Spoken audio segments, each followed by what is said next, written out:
90 முறை இந்தியாவில் ஆட்சியை கலைத்த காங்கிரஸ் கலாச்சாரம் போன்றது அல்ல பாஜகவின் கலாச்சாரம் என மதுரையில் பாஜக மாநில தலைவர் நயினார் நாகேந்திரன் தெரிவித்துள்ளார். மதுரையில் பாரதிய ஜனதா கட்சியின் மாநில தலைவர் நயினார் நாகேந்திரன் செய்தியாளர்களை சந்தித்தார். அப்போது முதலமைச்சர் வேட்பாளராக எடப்பாடி இருந்தால் கூட்டணி வெற்றி பெறாது என்ற டிடிவி தினகரனின் கருத்து குறித்த கேள்விக்கு தேர்தலுக்கு 8 மாதங்கள் உள்ள நிலையில் மக்கள் கையில்தான் முடிவு உள்ளது என்று கூறியவர், தனிப்பட்ட ஒருவரால் கட்சி தோல்வி அடையும் என்று ஜோசியம்தான் சொல்ல முடியும் என விமர்சித்தார். தொடர்ந்து திமுக கூட்டணி வலுவாக இருக்கிறதா என்ற கேள்விக்கு சிலர் மந்திரி சபையில் இடம் கிடைக்குமா என்கின்ற எண்ணத்தில் இருப்பதாக கூறியவர், மக்கள் மனநிலையில் வந்திருக்கும் மாற்றம்தான் ஆட்சி மாற்றம் என தெரிவித்தார். மேலும் 90 முறை இந்தியாவில் ஆட்சியை கலைத்த காங்கிரஸ் கலாச்சாரம் போன்றது அல்ல பாஜகவின் கலாச்சாரம் எனவும் தெரிவித்தார். இப்ப காங்கிரஸ் கட்சி உறவாடிகளுக்குதா காங்கிரஸ் கட்சி நிலைமை தெரியுங்களா? இந்தியாவில் 90 முறை எல்லா மாநில ஆட்சியை கலைச்சிருக்காங்க. இது காங்கிரஸுடைய கலாச்சாரம். எங்களுடைய கலாச்சாரம் அது கிடையாது. எங்களுடைய கலாச்சாரம் இன்னைக்கு பார்த்தீங்கன்னா கூட்டணி மந்திரி சபையில் யாரெல்லாம் இருக்கிறாங்க. விமானத்துறை மந்திரி இன்னைக்கு கூட்டணி மந்திரி சபையில் உள்ளவங்க. இன்னைக்கு கூட்டணியில் நாங்கள் எல்லாத்துக்கும் மந்திரி கொடுத்துருக்குறோம். எல்லாரும் கூட இருந்து சந்திரபாபு நாயுடுல இருந்து எல்லாரும் கூட இருக்கிறாங்க. ஆனால் உறவாடி கெடுப்பது காங்கிரஸ் கட்சி. கேட்கிறாங்க, நீ நிறைய கேட்டுருக்காங்க. அதாவது கூட்டணியில் இருந்து கொண்டே இடது கம்யூனிஸ்ட் போராட்டம் நடத்திருக்கிறாங்க. காவல்துறையை கைகூலியாக பயன்படுத்தி விஜய் மீது வழக்கு பதிவு செய்துள்ளது திமுக அரசு என திருச்சியில் சவுக்கு சங்கர் தெரிவித்துள்ளார். சமூக ஊடகத்தில் பெண் காவலர் குறித்து தவறாக பேசியதாக சவுக்கு சங்கர் கைது செய்யப்பட்டு கோவை சிறையில் கடந்த வருடம் அடைக்கப்பட்டார். அங்கிருந்து திருச்சி நீதிமன்றத்திற்கு அழைத்து வரப்பட்ட சவுக்கு சங்கருக்கு காவலுக்கு பெண் காவலர்கள் நியமிக்கப்பட்டனர். தொடர்ந்து சவுக்கு சங்கரை நீதிமன்றத்தில் ஆஜர்படுத்திவிட்டு அரசு மருத்துவமனை செல்லும் வழியில் பெண் உதவி ஆய்வாளரை தரைக்குறைவாக பேசியதாக கூறி சவுக்கு சங்கர் மீது புகார் அளிக்கப்பட்டது. இந்த வழக்கின் விசாரணை திருச்சி நீதிமன்றத்தில் நடைபெற்ற நிலையில் வழக்கில் சவுக்கு சங்கர் நேரில் ஆஜராகினார். இந்த வழக்கு விசாரணையை நவம்பர் 12ஆம் தேதிக்கு ஒத்திவைத்து நீதிபதி பரம்வீர் உத்தரவிட்ட நிலையில் சவுக்கு சங்கர் செய்தியாளர்களை சந்தித்தார். அப்போது தன்னால் பல உண்மைகள் வெளியில் வந்துவிடும் என்பதால் நீதிமன்றங்களில் அலைக்கழிப்பதாக குற்றம் சாட்டியவர், அரசியல் தலைவர் விஜயை காவல்துறை கொண்டு அடக்குவதாக தெரிவித்தார். தொடர்ந்து காவல்துறையை கைகூலியாக பயன்படுத்தி விஜய் மீது வழக்கு பதிவு செய்யப்பட்டுள்ளதாக கூறியவர், எடப்பாடி பழனிசாமியின் பொதுக்கூட்டத்தில் ஆம்புலன்ஸ் ஒரு முறை வருவது மட்டுமே யதார்த்தம் என தெரிவித்தார். அவர் ஒரு அரசியல் கட்சி தலைவர், அவர் பிரச்சாரம் பண்ணணும்னா பிரச்சாரம் பண்ணிட்டு போட்டோம். ஆனால் காவல்துறையை பயன்படுத்தி அவரை எப்படி முடக்கிறாங்களோ அதுபோல தான் என்னையும் காவல்துறையை பயன்படுத்தி முடக்கிறாங்க. இந்த அரசுக்கு எதிராக பேசுபவர்கள், குரல் கொடுப்பவர்கள் எல்லாரையுமே காவல்துறையை பயன்படுத்தி முடக்குகிறார்கள் என்பதை தான் நாம் தொடர்ந்து பார்த்துக்கிட்டு வர்றோம்.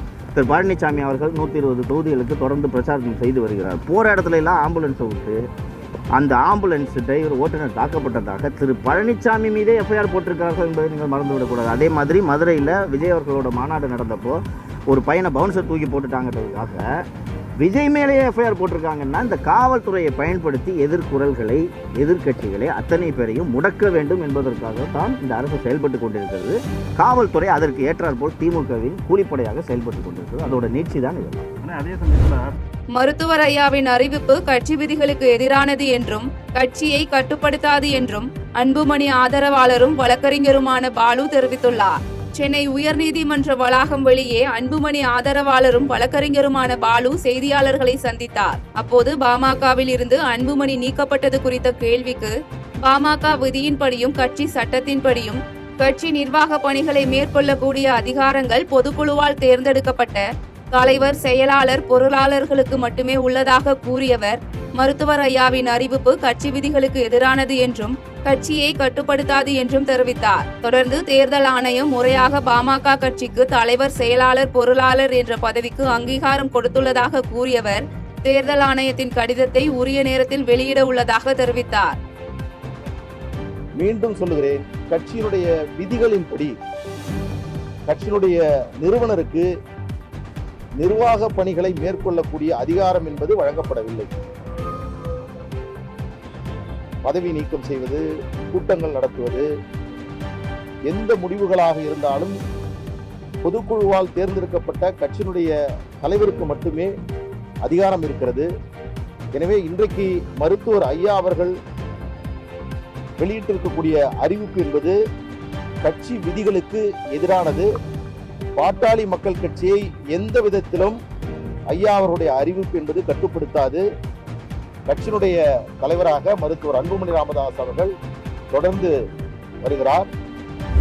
தமிழகம் விழிப்புணர்வு பெற்ற மாநிலம் என்று வேலூரில் அமைச்சர் துரைமுருகன் தெரிவித்துள்ளார். வேலூரில் நீர்வளத்துறை அமைச்சர் துரைமுருகன் செய்தியாளர்களை சந்தித்தார். அப்போது வரும் தேர்தலில் திமுகவிற்கு மக்கள் பாடம் புகட்டுவார்கள் என்ற கருத்து குறித்த கேள்விக்கு எதிர்க்கட்சியை சேர்ந்தவர்கள் அவர்களுக்கு சாதகமாகத்தான் பேசுவார்கள் என பதிலளித்தார். தொடர்ந்து தமிழகத்தில் சிறப்பு வாக்காளர் திருத்தம் குறித்த கேள்விக்கு தமிழகம் பீகார் அல்ல என்றும் தமிழகம் விழிப்புணர்வு பெற்ற மாநிலம் என்றும் குறிப்பிட்டவர் பம்மாத்து எல்லாம் தமிழகத்திலும் தளபதியிடமும் செல்லாது என கூறினார். மேலும் சட்டமன்ற தேர்தலுக்குள் திமுக கூட்டணி சிதைந்துவிடும் என்ற எடப்பாடியின் கருத்து குறித்த கேள்விக்கு எடப்பாடி பழனிசாமி போற போக்கில் ஏதோ பேச வேண்டும் என்பதற்காக பேசுவதாக தெரிவித்தார்.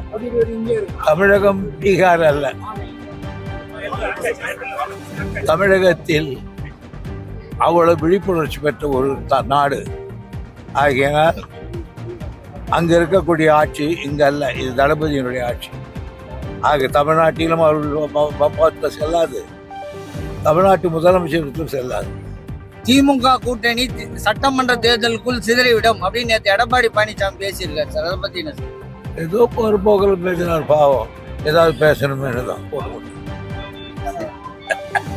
செய்திகளை உடனுக்குடன் தெரிந்து கொள்ள கீழ்கண்ட கேபிள் மற்றும் டிடிஹெச் நெட்வொர்க்குகளில் எம்நாடு செய்தி தொலைக்காட்சியை காணுங்கள். பாதகம் செய்பவரை கண்டால் நாம் பயம் கொள்ளலாகாது பாப்பா. மோதி மிதித்து விடு பாப்பா, அவர் முகத்தில் உமிழ்ந்து விடு பாப்பா. அண்மை செய்திகளை உடனுக்குடன் தெரிந்து கொள்ள இணைந்திருங்கள் எம்நாடு தொலைக்காட்சியுடன்.